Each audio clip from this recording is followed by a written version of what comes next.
We have the pleasure of an actual person. You know, we learn about history all school year, right? It's, you know, going back Native Americans, then we got into explorers, and it's always kind of like, man, how do we, you know, who can you bring in to connect to that? It's a difficult thing. Well, it was probably, you know, 3-4 years ago, I think it was in the summertime, this guy right here, Miss Hanson's brother, Chris Donnelly, just talking to him about his life and, hey, how's it going? And he starts talking about things he's done. Like we're talking about crossing oceans.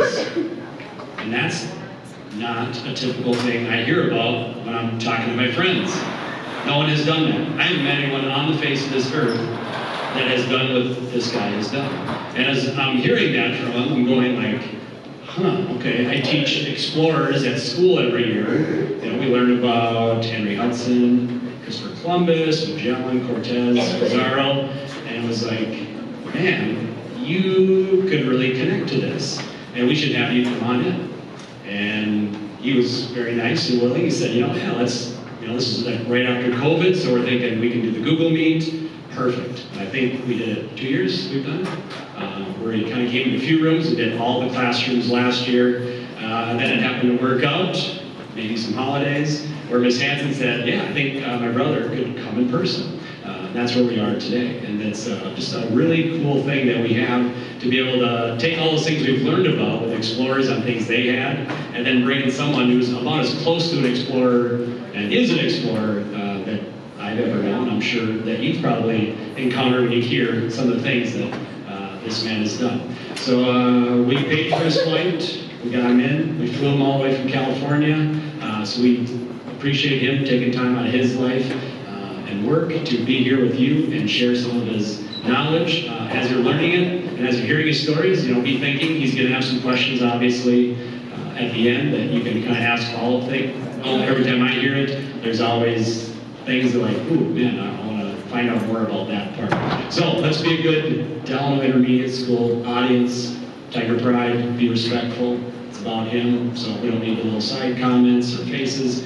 Our focus is right here, but you'll have some time for questions at the end. Let's give him a warm round of applause. Chris Donnelly.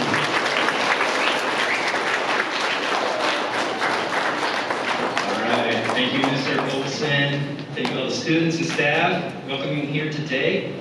So, as you learned in your Explorers unit, most of the Earth was explored hundreds of years ago. However, I found there's a difference between reading about a faraway place and actually going there, seeing the sights, meeting and talking with people, tasting the food, and really exploring it on your own. So, today, I'm going to share some of the stories of my travel and exploration adventures. And it all started right here, on this little sailboat. That's a little small. It's probably not going to work too well to cross the ocean in, but that's where I first got inspired. And so, I want to ask you guys, who's ever been on a boat before? Raise your hands. Ooh. All right. Minnesotans like their boats, that's what I like to hear. Now, how about, has anyone been camping before? Maybe in a tent, an RV? Oh, outdoor people too. Oh, that's perfect. In my opinion, the type of sailing that I did was a combination of these two things. Yes, I was in a boat, a sailboat, but you also had to have all your supplies, all your food, all your provisions, kind of similar to like camping. You're out there for a while, and you just got to get ready. So the very first longer sailing voyage I went on was an adventure with a guy named Captain Alex. He had a sailboat called Bubbles, and he was sailing around the world.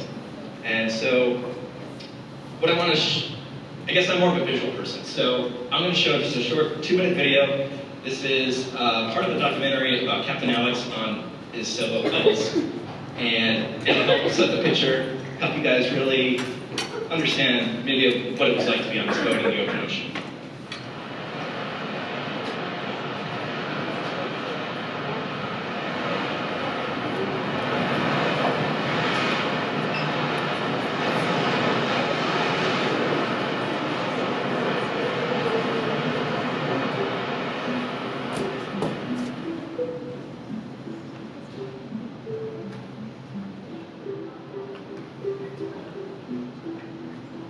I partied all night. I didn't sleep one bit. In the morning, hit the wheel, take the road. This is before like cell phones were like really a big thing.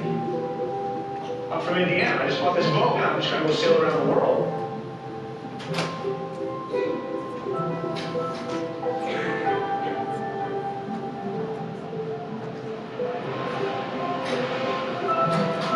I had a Sailing for Dummies book. Thing is, I should have read it. I learned that the hard way, you know?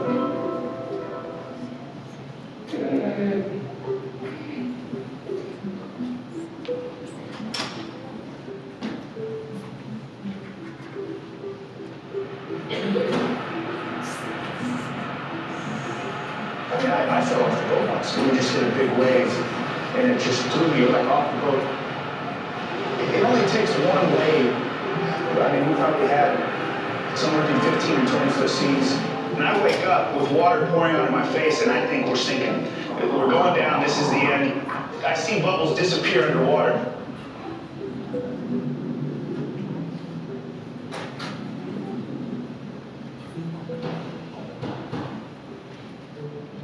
You know, but that's a lot of what this trip was about, was stuff like that, you know, like the deeper parts inside you.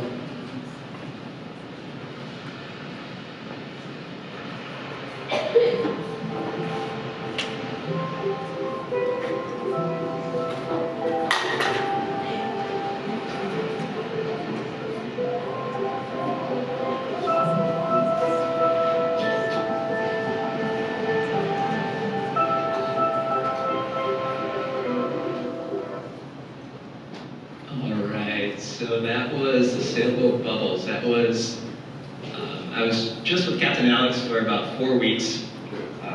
Actually, I can show you here. I got a little map, exactly where we went. Here we are in Minnesota. And then if we zoom way out and go all the way across the Pacific, this line here is where I joined Sailboat Bubbles.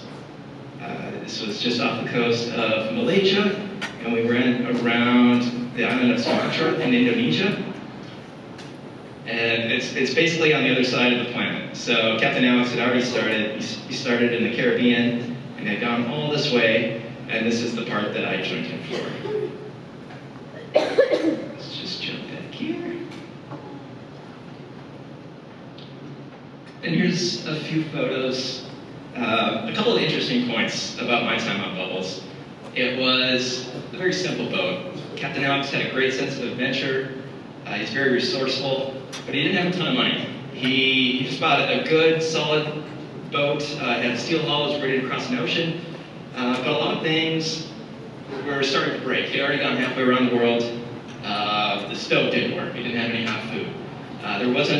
The batteries weren't really holding much power. The solar panels didn't work, so there wasn't much power for a refrigerator. Even the autopilot didn't work, so we had to screw by hand. I didn't have enough power to charge my phone or camera, so I really don't have too many pictures.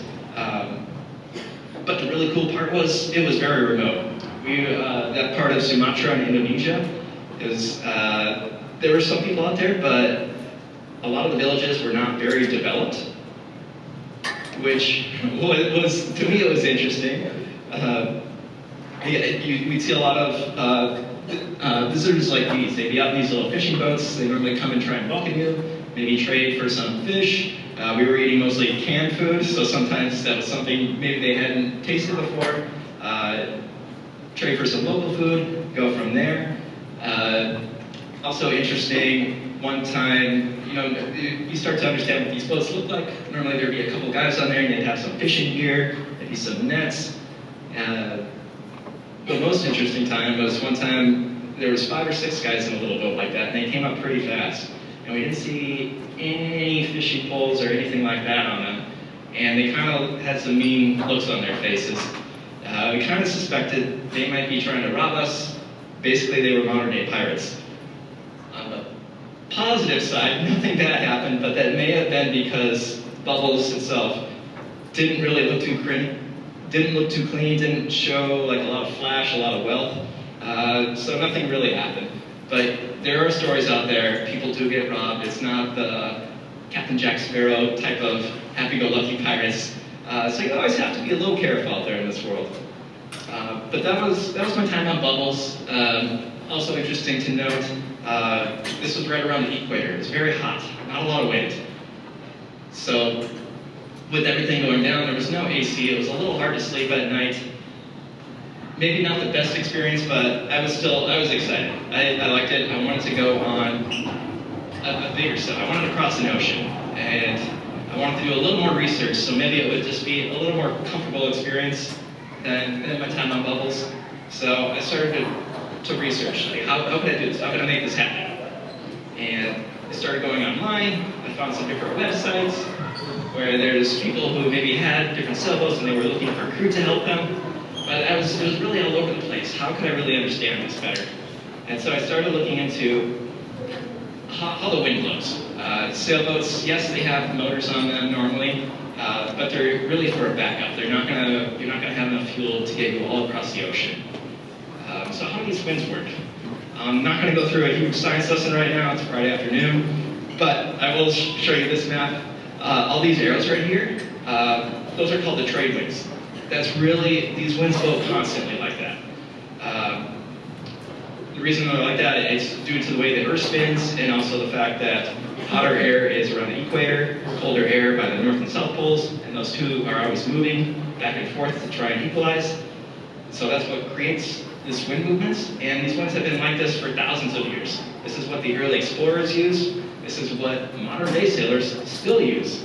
It's generally much smoother, safer, calmer seas to have the wind at your back. And so we see here a lot of people maybe going from Europe or Africa over to the Americas. They want to go a little further south here. On the flip side, if you're going from the US over to Europe, you're probably going to sail a little further north. And with that in mind, I also marked up another little map here. Kind of do the same arrows here. Again, here's where we are in Minnesota. Here's over here in Europe. And here's generally how those winds tend to blow. And if we look at,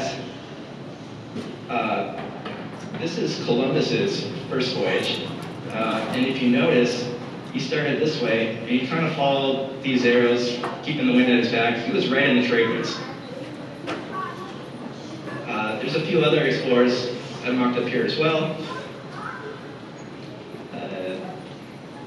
Let's see, some of them actually started, a couple of them that went from France and Britain over to the New World.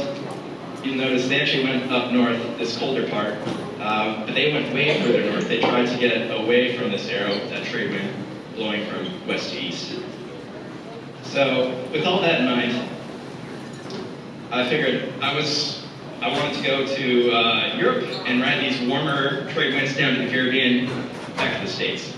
So I did. I actually found a captain. He was a former Coast Guard captain, so I knew he had a lot of experience. And I wanted to join someone like that who could offer me some good training, a lot of knowledge. I felt safe. And it was also a bigger boat. This is the catamaran that I was on. It's 55 feet, and it had 2 big hulls. So you can actually fit a lot of food, a lot of storage in there, and it actually had 4 cabins in there. So I had my own bed. It was a much smoother ride, more comfortable, and just a great way to experience the world. And so, what is this place? Gibraltar. That is on the very southern tip of Spain, and that is where I started. It's famous for this one peak called the Rock of Gibraltar. I climbed up there, did that, okay, I'm ready to hit the sea. And then up here we actually see pretty typical, that's not myself, but that's another sailor who was loading up on food.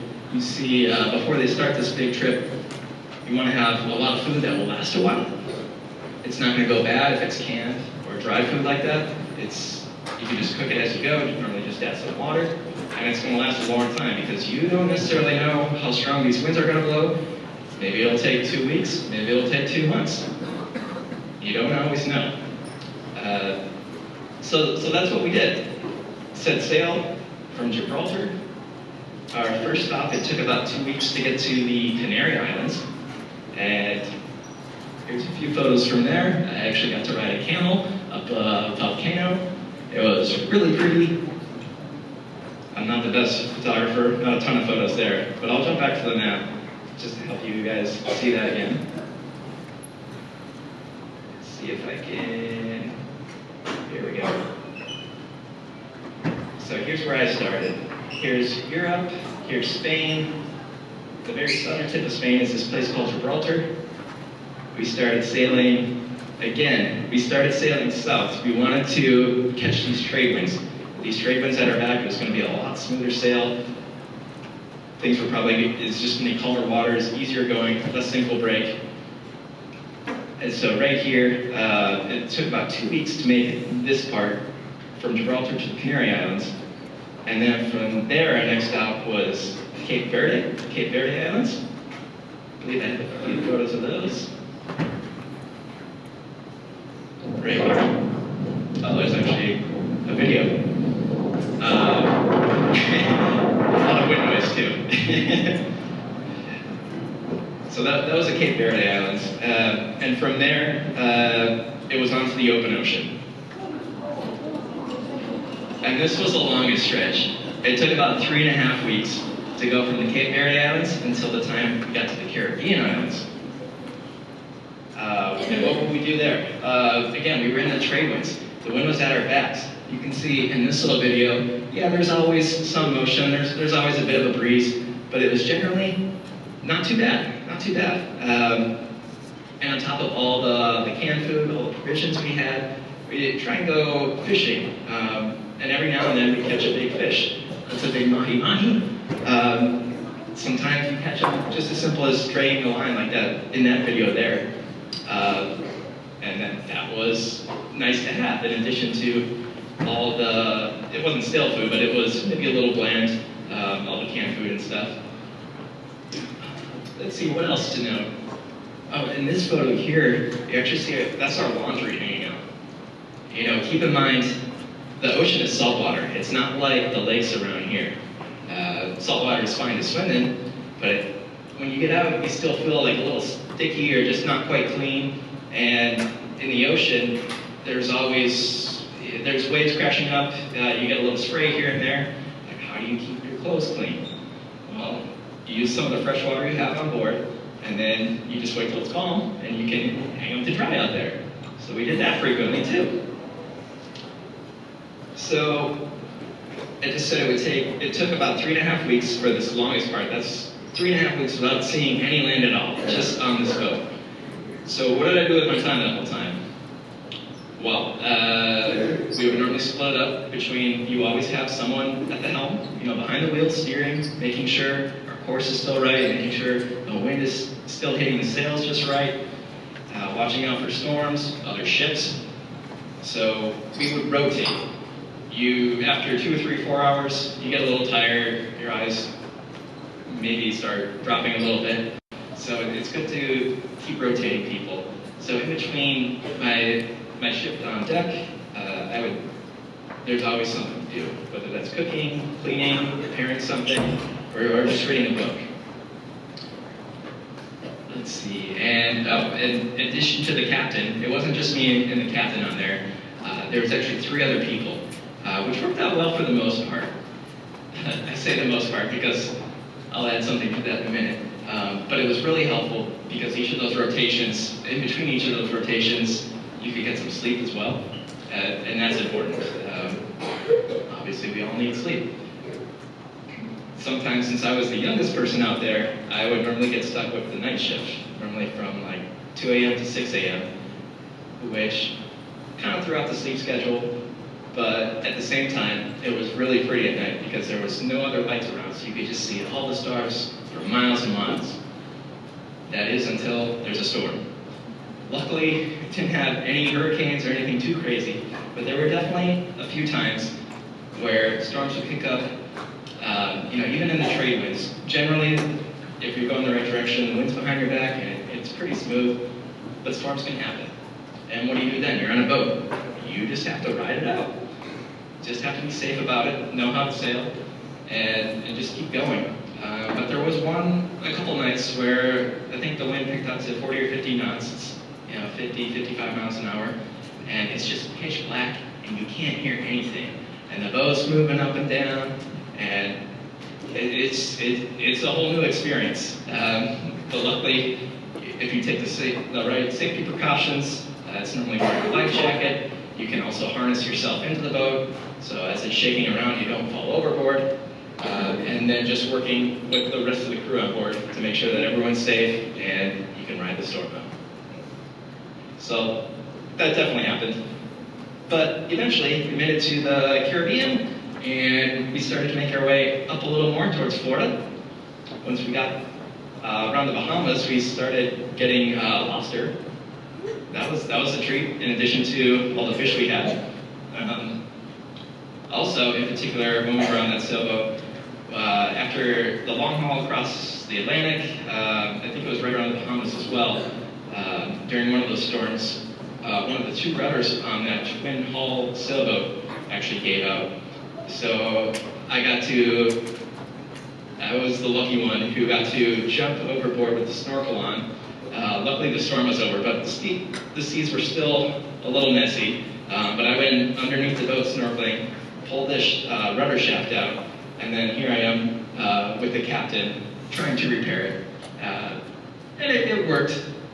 We just had some 2x4s kind of screw back on there, and then I got to go jump underneath the boat again and trying to install that. So once you're out there on the open ocean, I mean, there's no Home Depot, there's no repairman you can call. If things really go bad, hopefully you have a good radio, you can call the Coast Guard, you can send out an emergency signal. But even that could take some time. It could take a few days before anyone really reaches you out there. So it's important to just be resourceful, always be focused on safety, be ready for anything. Let's see, so after my trip to Florida, let's see here, I'll pull up the map again. So here's where we got to the Caribbean.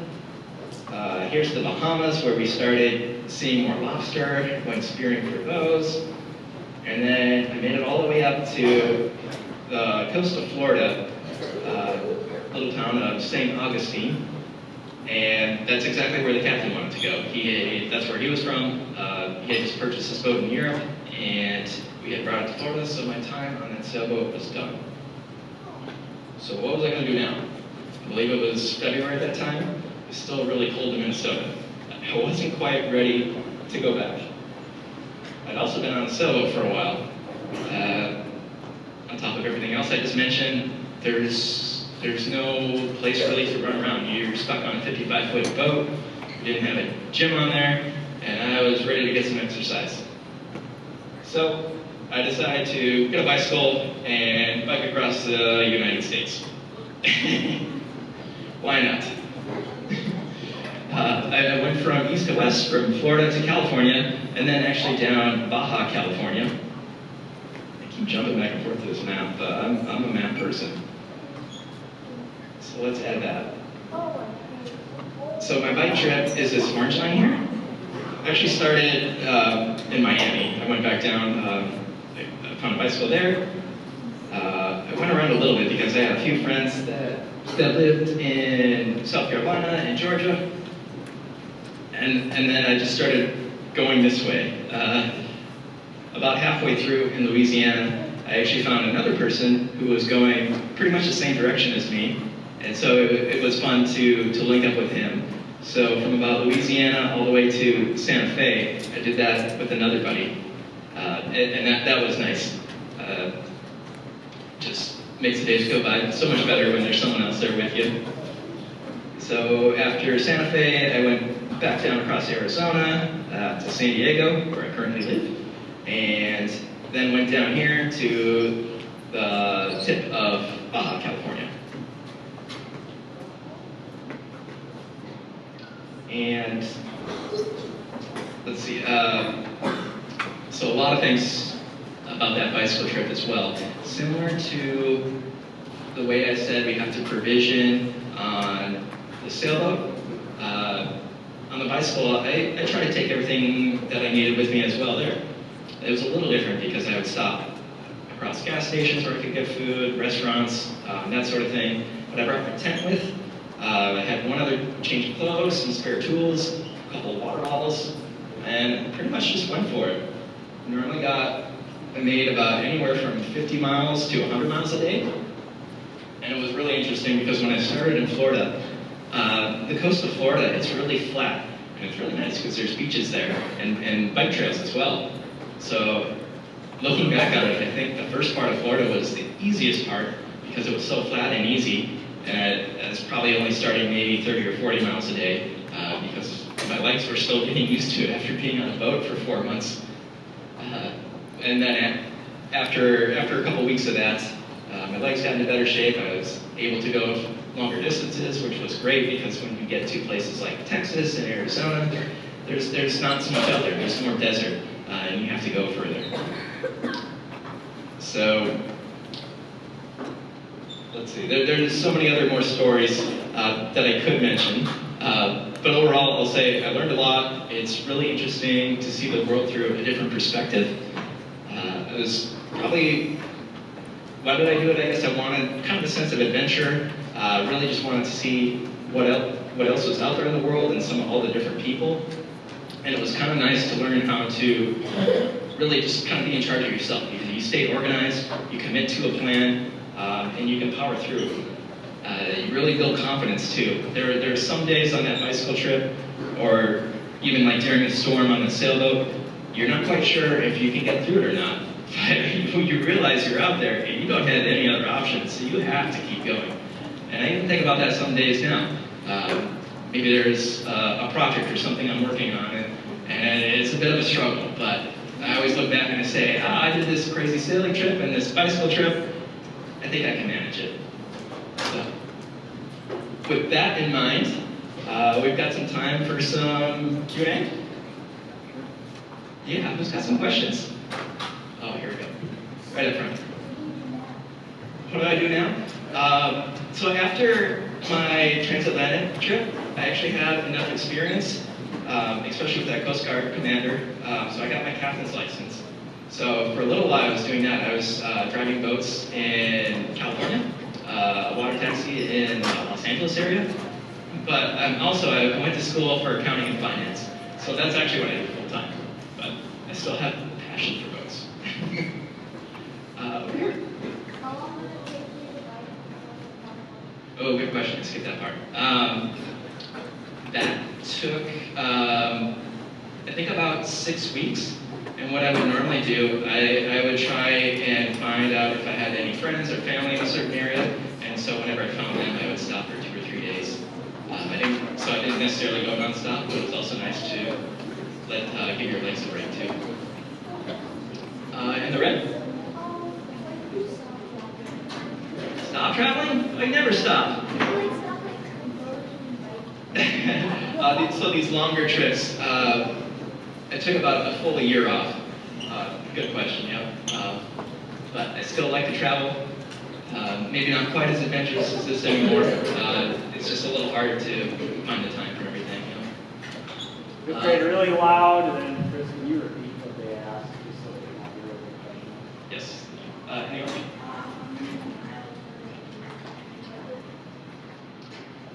How many miles was it on the biking trip? It was about, gosh, because I'd actually gone a little bit kind of out of the way. I went up to South Carolina, then to California, then down the coast of Mexico. It was about 3,500 total. Yep. How about in the back? Yep.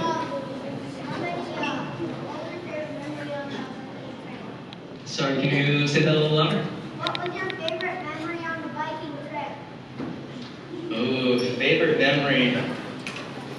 Oh gosh, I have a lot of good memories and a lot of like challenging ones. I think the best part was when I got to the end, because I started and I actually dipped the tires on my bicycle in the Atlantic Ocean off Florida, and then I dipped the same bicycle tires in the Pacific Ocean in California. And the really cool part is I actually live in the same town in San Diego where I finished my trip. I live there now. Let's go ahead and set over there.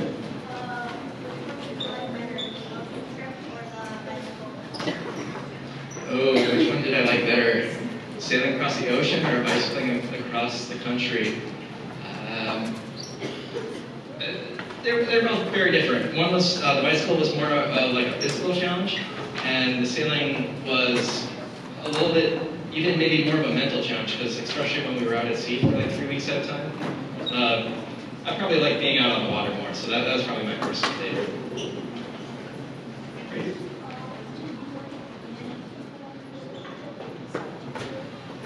Yeah, let's talk about all the people I met. So when we were sailing, I mentioned a couple of spots that we stopped at, and normally we would either look for a marina, or sometimes if it was a little more remote, we just drop anchor in kind of a quieter area, and yeah, there's always people around. It's probably not quite the same as 500 years ago, where it was like Europeans and maybe Native Americans. But to me, I mean, it was interesting because they speak different languages, different customs, different foods, and then so most of those people, I guess, I don't really stay in contact with, but it was very interesting to meet them along the way. Right there. Do you ever know of other incidents when pirates tried to rob you? Were there any other like pirates or crazy stories like that? I think probably no, and the reason for that was like going across the Atlantic. That was with a Coast Guard commander, and he was a little bit more stern. He used to be in the military, so first of all, he just tried to avoid any bad areas. Just like a lot of places, even in the U.S., there's bad parts of town. The easiest way is just to avoid that. So luckily, not too many bad people. And actually going back to the coolest thing I think was the people I met. Sometimes they just be random strangers. And when they see me doing something really different, like bicycling across the country, so many times they would just buy me lunch or offer to get me a hotel for the night. Just some really cool people out there. Back there in the red end.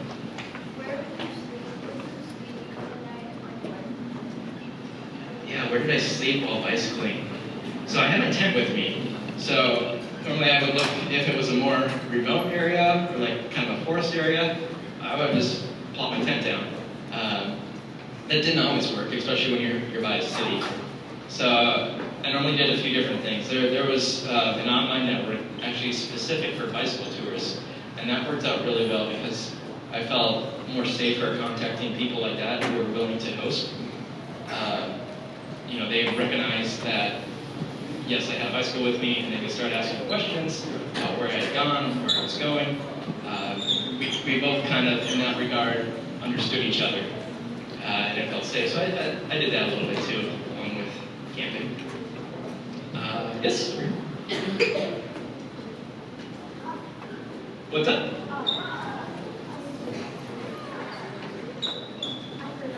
Okay, no worries. And purple. Unfortunately, I do not. We were just talking about bad people. A couple of years ago, someone stole that from me, from my apartment. So, nope. I wish I didn't steal that. Is he hand up over here? Yep. Did you ask if anyone got sick on the boat? Luckily, no. I know the flu is going around here, so we didn't really get the flu. Ironically, I actually get a little seasick. I know I just talked about how much I sail. I'm actually, myself, prone to get a little seasick. So like my very first time on bubbles, the very first day, I was very sick. After that, I got my sea legs. That's what the term they use. So luckily I didn't get too sick. Same with going across the Atlantic. I think I was pretty sick for about the first day, and after that I got used to it. Right here. Yeah, what other ships were out there? So that's really interesting. The very first boat I was on, that bubble sailboat, we were going across, over by Malaysia and Singapore. That's one of the busiest shipping lanes in the world. And at the time with Bubbles, like I said, it was kind of a simple boat. He didn't have radar, we had a radio, but we didn't really have any fancy lights or this, there's a tracking system that all boats have, it's called AIS. We didn't have any of that. So we were just going for it. But then, on the bigger boat going across the Atlantic, we had all those systems. And so we could actually see where all these big tankers and all these other ships are going. And it's not that there were a lot of them out there. Maybe you'd see 1 or 2 a day, and they'd still be like 5 miles away.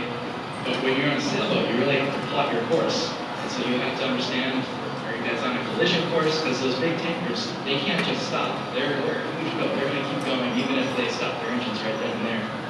So you always have to be aware of what's out there. In the orchard.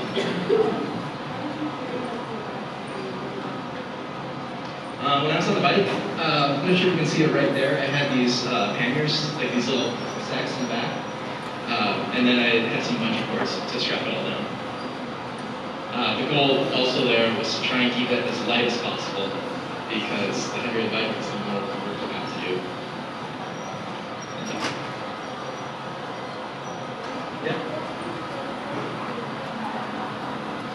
Ooh, favorite food. I ate so much food when I was on that bicycle. When I started, my legs were super skinny, and by the end, I had like big tree trunk legs, because I was just working so much. And I think at the time I ate Subway, because Subway was like in every town I came across, and I could get a lot of food for not too much money. Right here.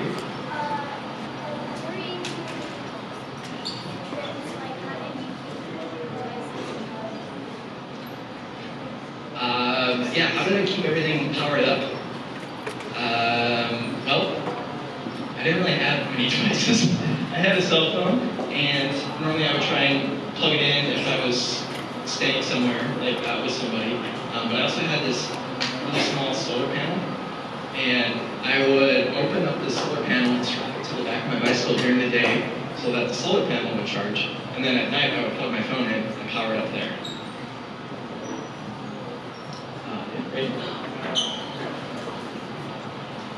Well, what kind of fish did I catch? That depended on where in the world we were. When we were going across the open ocean, sometimes we would see dolphins, but we don't catch or eat those. So it was like that big mahi-mahi fish we saw. And then when we got closer to Florida, we saw more tuna fish. How about way in the back in the blue?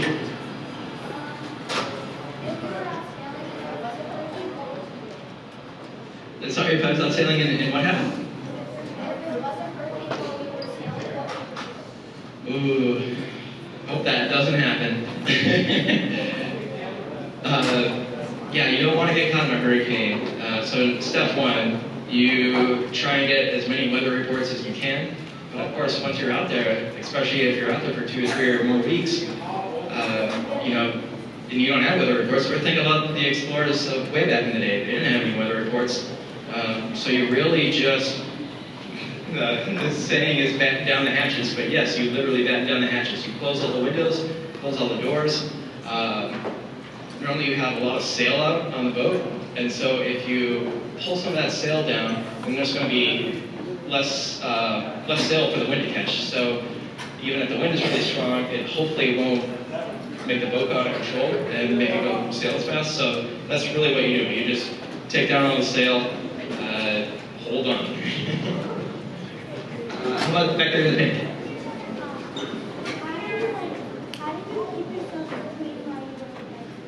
I'm sorry, I can't really hear you guys in the back. What was that?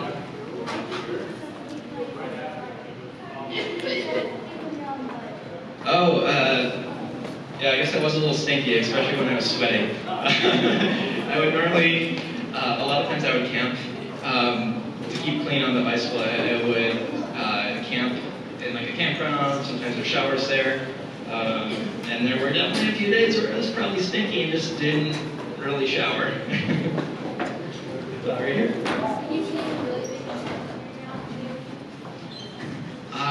Did I see any big sharks out in the open ocean? Not too much in the open ocean. The sharks like to live closer to shore, especially if there's coral or other smaller fish. It was really interesting one time. We were out in the middle of the ocean and it happened to be very, very calm for some reason. And so I actually put on a snorkel on and I held onto a line so the boat wouldn't get away. But I looked down and I don't know how deep it was. Our depth finder wouldn't go that far. It was probably 2 or 3 miles down and you just can look forever and ever. You don't really see anything. Right there. Is Bubbles still around? Yeah, that's actually a really cool story. Just over a year ago, I went down to the Caribbean. Bubbles has had a couple different owners since Captain Alex. But actually some of Captain Alex's friends and family recently purchased it about a year ago. I happened to go down there and see it again. It's actually been through a hurricane in St. Thomas in the Caribbean. No one was on it, it was just sitting at anchor. So that there's no mast on the sailboat, but the family hopes to restore it. So yeah, it's still around, it's pretty cool. Yep. Coolest fish. Oh gosh. Well, I like the little clownfish. Is that Finding Nemo? Those are always cool. But I really like to eat the tuna fish. They were tastiest. Yeah, they were green.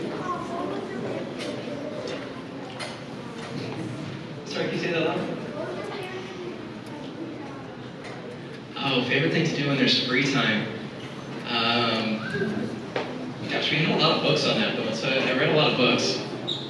If I had to do it again, I would probably bring an iPad with some movies, but we did not have that. Books are better.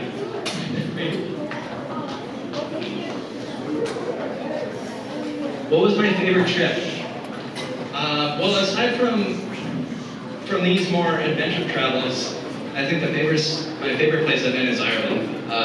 And why is that? It's because of the people. They're so friendly. They'll just talk to anybody, and they're so polite and fun. Right here. Oh, the worst storm. That would be in the middle of the Atlantic one night. The winds picked up to about 60 miles an hour. And actually what happened, we had a big sail out front. And normally you can control the sails from back where the steering wheel is. But something had gotten entangled. So we weren't able to get the sail down. But as the storm is really getting more and more intense, we realized we had to get that sail down, otherwise we're going to lose control of the boat. It probably would have been fine if they wouldn't have tipped over, but we didn't want to find out. So someone had to actually walk up front and get that sail down. And keep in mind, the seas are going like this, and it's pitch black, and you can't hear anything because the wind is so loud. So I walked up front on this 55-foot boat, and I turned around and looked back, and I can't even hear the captain. He's shouting, I didn't even know what at me. But I just had a task at hand, and so I grabbed that sail and tried to crawl my way back. And luckily, stayed low, didn't fall over. Don't want to think about that, so we got it done, yep. Back there? Yep. Have we gone on road trips? Is that what you said? Boat trips? Well, I guess this was a boat trip. What other? I guess, yeah, I've been in the Great Lakes. I've gone a few other times around the Caribbean. The Bubbles was my very first one that was more than 2 or 3 days long. And the Atlantic crossing is definitely the longest one I've done. That being said, I don't know if I'd want to do another open ocean crossing. It was a great experience, but it took a lot of time without seeing land. So I like shorter boat cruises now. There we go. How many states have I been to? I don't know. There's a few I haven't been to in the Northeast. So still a few more states to go. The first passport I had, does anyone else have a passport? When you go out of the country, you need to have a passport? Yeah, so it's like this little book. Each time you go to a new country, they put a stamp in it. So the first passport I had, I filled it completely full before it expired. So that was cool. I knew a lot of countries. Yeah, thank you. Other ocean animals. What's interesting, out in the open ocean, they have these things called flying fish, and they're really short. They're like 3 or 4 inches long, and they would just like jump out of the water, and sometimes they would land on the boat. So that one was really interesting. Right there, thanks.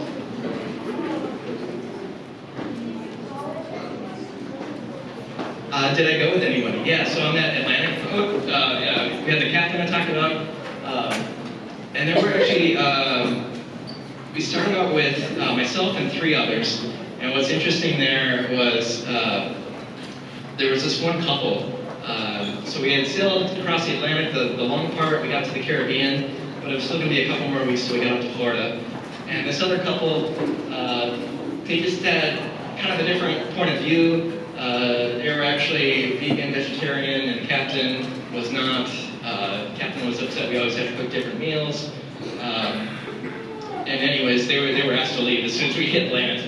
So that was, there's an interesting dynamic there. The captain's always in charge, but I found myself as kind of being the mediator, that peacemaker with all the different personalities. And sometimes, you know, it's a small boat, small space, people don't always get along.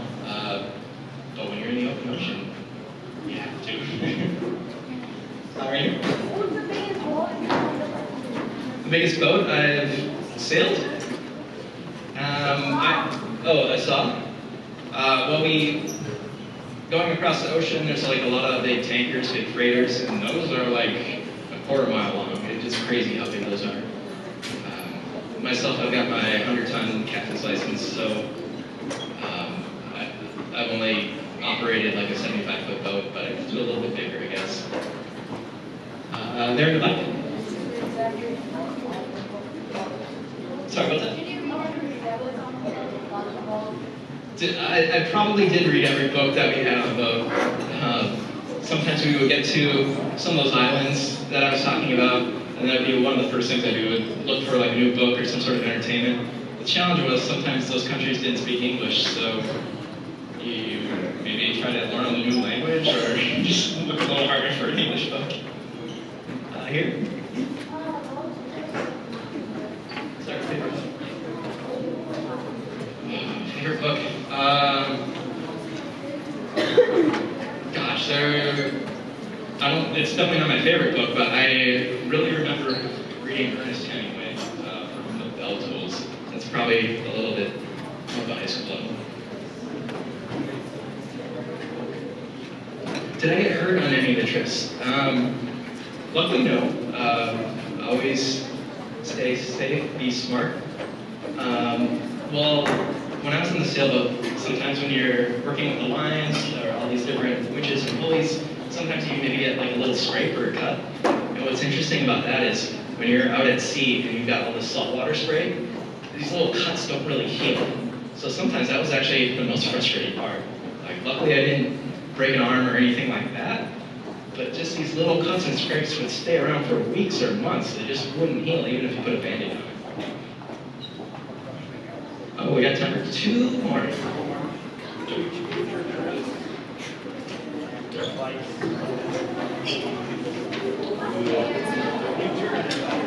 Future trip.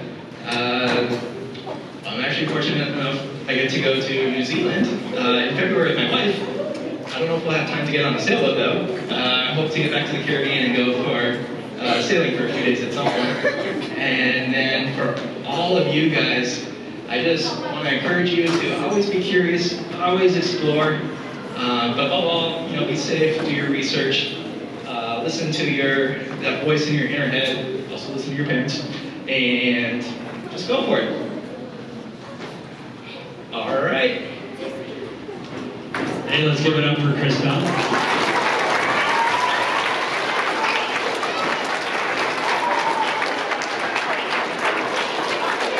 So, good friend, before we say goodbye, just a couple things.